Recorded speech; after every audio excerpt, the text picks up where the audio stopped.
Well, welcome to the Robotics Through Science Fiction podcast. Today's podcast is about robot ethics, and I have here Ryan Calo, a professor of law at the University of Washington. You're a lawyer, and you work in robotics, and you helped organize the We Robot Conference. Tell us about yourself and what you do. Yeah, well, first of all, Robin, I really appreciate you reaching out on this topic. It's one of my favorites. And so as you point out, I am a law professor. A lot of my work is very interdisciplinary, and so I work closely with roboticists such as yourself and computer scientists of all kinds. And I like to look at the best law and policy infrastructure for emerging technology. And have focused pretty specifically on robotics and artificial intelligence in recent years. Although, within that set of questions, you also might find augmented reality, or you might find Internet of Things. It's a pretty broad contrast. I think of myself as a law and technology scholar who has been focusing on robotics. And so conversations like this one are my favorite kinds.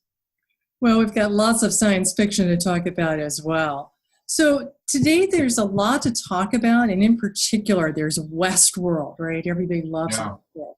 At the end of season 1, there were a lot of deaths. And at the start of season 2, there were a lot of deaths. So just as a former software developer, who's liable? Is it Anthony Hopkins and Jeffrey Wright, or is it the corporation? Yeah, no, that's an excellent question. So, and a little hard to unpack, but let's do our best, right? So, it depends on a number of things. So, first of all, the corporation is going to be liable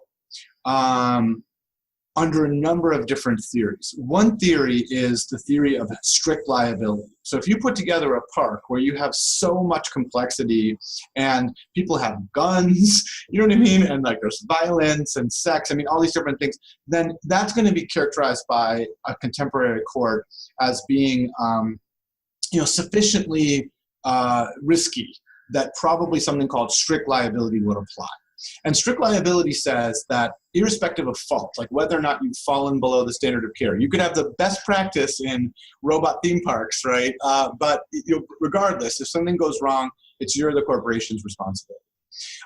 If the responsibility is attributable to a particular employee rather than the corporation itself, even there, it's going to be the corporation's responsibility too. So even if it's Anthony Hopkins, right? The fact that he works for and has founded this company means that the company will get liability because of vicarious liability, the idea that an employer is responsible for the employee's behavior. However, there are a couple of limiting principles here that make the question very interesting, and they're related to each other but a little bit different. Even in a strict liability universe, where we don't ask about whether reasonable care was used, still, there has to be something called proximate causation, which is the idea that the harm that occurred was foreseeable. Okay? So the corporation or the individual has to have been able to foresee the category of harm, not the exact mechanism, not the precise way that somebody got shot or hurt, but the fact that this machine could hurt a person. And I would argue that here probably proximate causation is met when it comes to individual acts of violence or whatever. But the idea that there would be a full-scale insurgence, you know what I mean, with all of these strange, complex dimensions, maybe that wouldn't be quite foreseeable. The second related issue about whether individual employees like, dare we say Bernard, but also, certainly essential characters who are responsible for the park, you're only, as a company, you're only liable for what your employees do if they're acting within the scope of their employment. So if we conceive of the scope of his employment as architecting this adventure, maybe that what happened falls outside of it. But that's part of the ambiguity of the storyline. We don't know precisely what role. And so, as a straightforward matter, you'd think there'd be obvious ways to make sure that the company is responsible. On the other hand, there's these couple of wrinkles under contemporary law. Yeah, I think regardless of legal liability, they always talk about how much IP they have. It seems like between, oh, we're here to recover the IP and protect it. And I'm thinking, all of those people who could afford to go to Westworld had lots and lots of money, and they probably have lots and lots of lawyers too. So maybe the goal is really to just cover up what happened. But getting back to this idea of liability and proximal causes, there was about 10 years ago, a defense contractor, one of their drones just took off, kind of deviated from flight path and all that. And they said, oh, well, it's an autonomous flight path. It's autonomous, it's autonomy, therefore it's out of our control. So you can't hold us responsible for that. I'm thinking it's called a bug, in their programming. But what's happening there? Do we have any kind of liability laws? Have we seen anybody enforce liability on these autonomous flight plans? Or, Uber seems to be, sorry, kind of thing right now. Well, so a couple different things. There have been a number of situations where there's been an accident while a plane was in autonomous mode. In those cases, this is a point that David Vladeck has made in his work. He's a Georgetown law professor.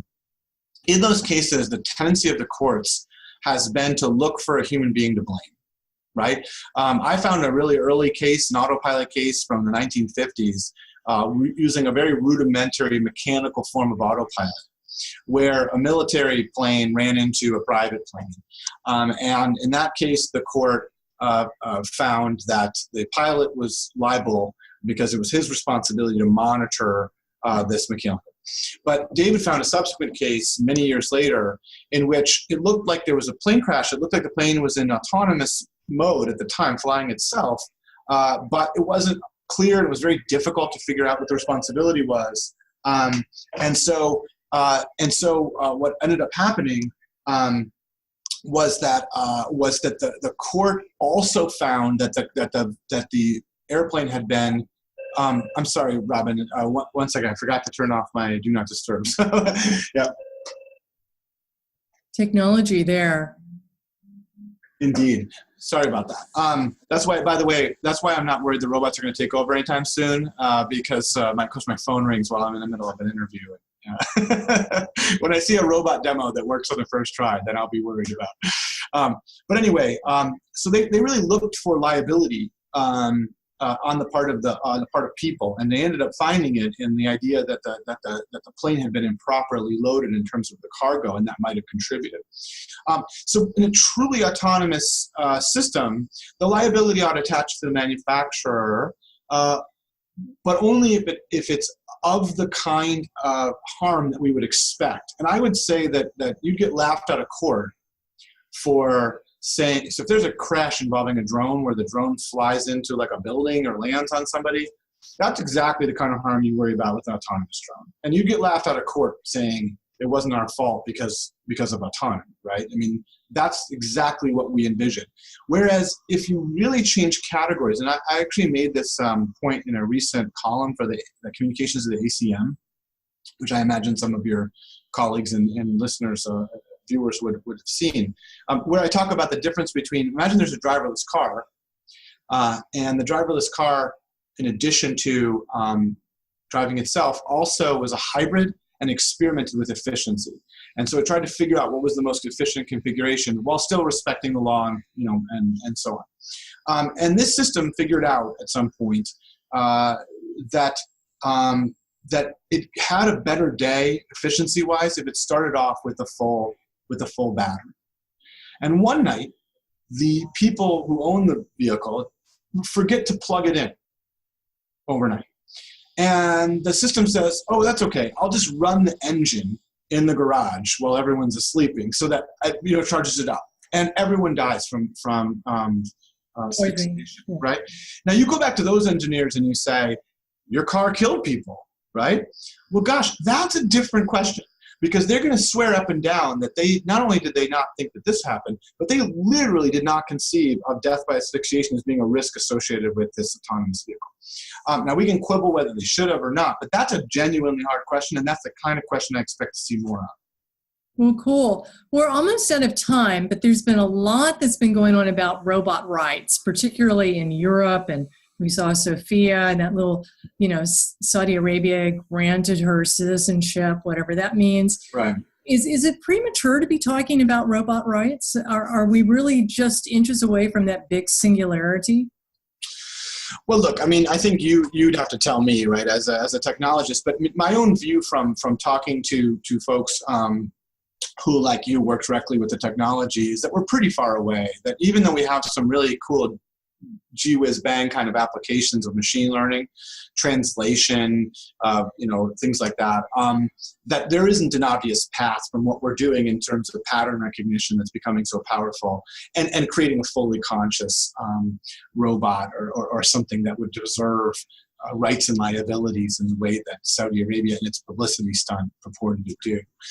What I would say is that once we do come to a Westworld, when we have machines that appear to us to have consciousness and maybe actually could make real demands about having rights, that's really going to break everything from a legal standpoint, because the law has embedded within it a number of assumptions about our biological nature, right?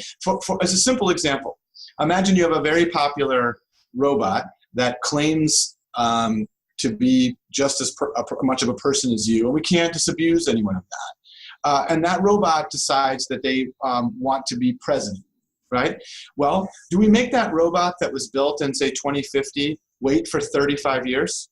Because that's what the Constitution says. You can't be a president until you're even, you know what I mean? Now, by the way, that is physically, not mentally. Right. Absolutely. It's sort of a bicentennial man scenario there. Exactly.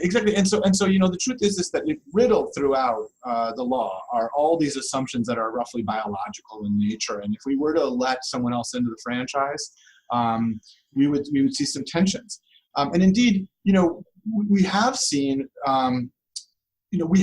tensions like that in the past due to American racism, where we have attempted to create these categories of people that don't have the full rights of people. It's been quite disastrous and shameful.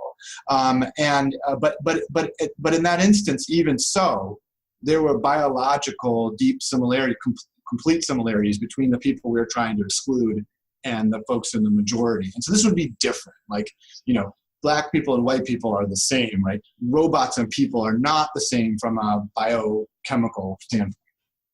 Yeah, I think most people are looking right now, I'm thinking about Dolores from Westworld just getting protection under the law, not even trying to go for president.